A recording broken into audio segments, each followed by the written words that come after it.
आप लोगों को यहाँ पर साहब के वचनों को समझना है। सबसे पहले वाणी को समझना है। वाणी क्या कह रही साहब जी? पंडित एक आचरज बड़ होई, एक मारी मुए अन्न नहीं खाई, एक मारे सीजे रसोई। करिय स्नान देवन की पूजा, नो गुड़ कांध जनेऊ। हंडिया हाड़ हाड़ थरिया मुख, अब सटकर में बनेऊ। धर्म करे जहाँ जीवे बधतु है, कर्म करे मोरे भाई। जो तोहरा को ब्राह्मण कहिए, तो काको कहिए कसाई। कहीं कबीर सुनो हो संतो, बरा में भूली दुनियाई। अपरंपार पुरुषोत्तम, या गति वीरे ले पाई।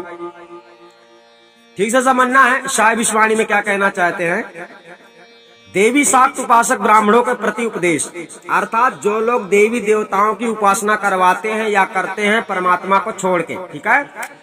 मनुष्य शरीर का मुख्य उद्देश्य जन्म मृत्यु रूप आवागमन से रहित मोक्ष पद प्राप्त करने के लिए होता है।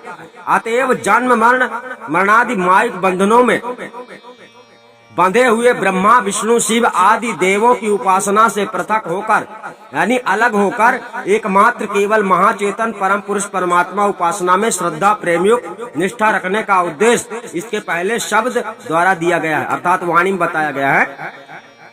जहाँ पर पृथक का शब्द आएगा इसे समझ लेना, पृथक का मतलब अलग होता है, ठीक है। लेकिन सामान्य साधारण मनुष्यों की तो कथा ही कथा है, कथा ही कथा कही जाए। किंतु बड़े बड़े विद्वान पंडित लोग भी हिंसारत होने से जन्म मरणादि बंधनों को ही अपना रहे हैं। अतः उनको उससे निवृत्त कराने के लिए विचार रहित पंडितों के व्यवहार करते हुए सदगुरु आश्चर्य प्रकट करते हैं।